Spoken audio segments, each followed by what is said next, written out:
short chapter. So Anne's away at school. As I said before, she's going for a sort of associate's degree here.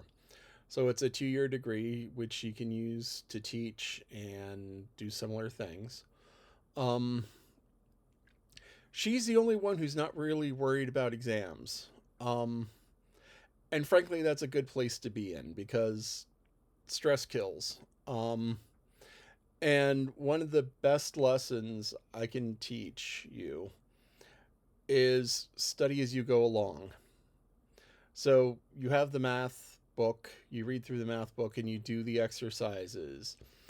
And you do the exercises every week. And maybe you go back and look at them. But when it comes time for the exam, you shouldn't be cramming the day before. Because if you're cramming the day before, you've done something wrong. The idea is that you build this stuff up, you know it, you learn it. And so, because you know it and learn it, that you've been working on it over the weeks, and these things tend to build on each other, then you don't have to cram in all at once. So the idea is that you slowly work and know and learn the stuff, and then you just have it ready at your fingertips.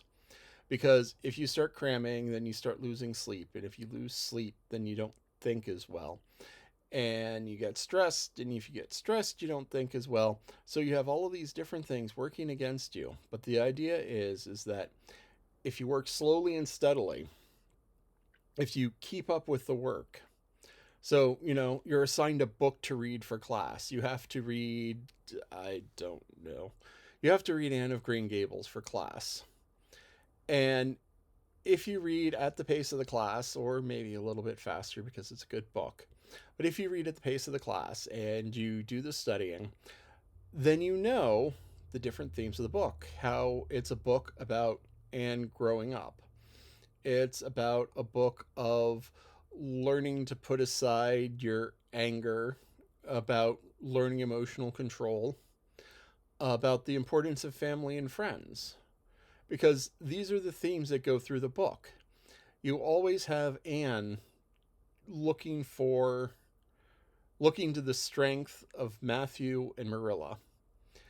You have her slowly gaining control of her temper because, she makes mistakes, and some of them are comical, like the plum wine, and some of them are not so comical, like the wrecking of the boat. But, all of these different things happen, and learns from them. And the idea is that, you learn from your mistakes.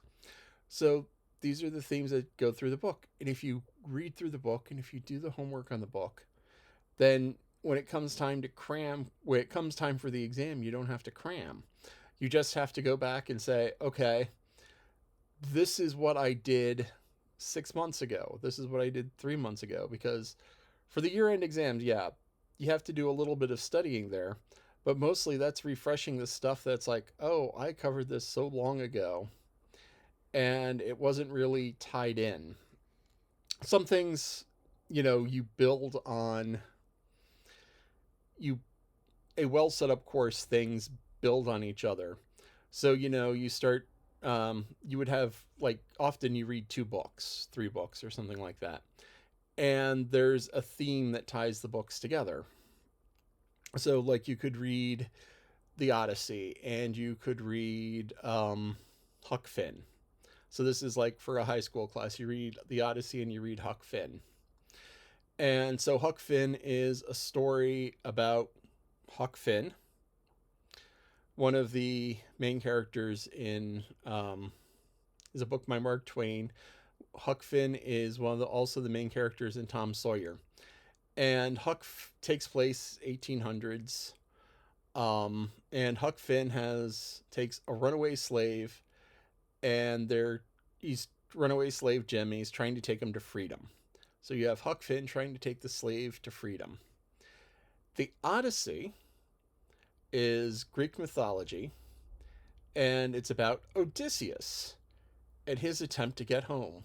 And the Odyssey is one of these sort of fundamental books because it's like one of the central tropes of the hero going through travails trying to get home. And I mean, this is the type of thing that gets repeated in movies and books and TV shows, where you have the hero who wants to get home. And then you have all of these little side quests and all of these little problems that crop up along the way. And Huck Finn is much the same thing.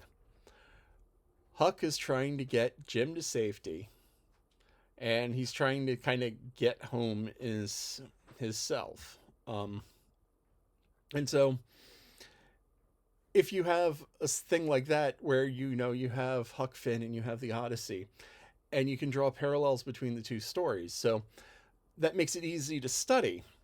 But if you have something in the middle there that's totally unrelated, King Lear.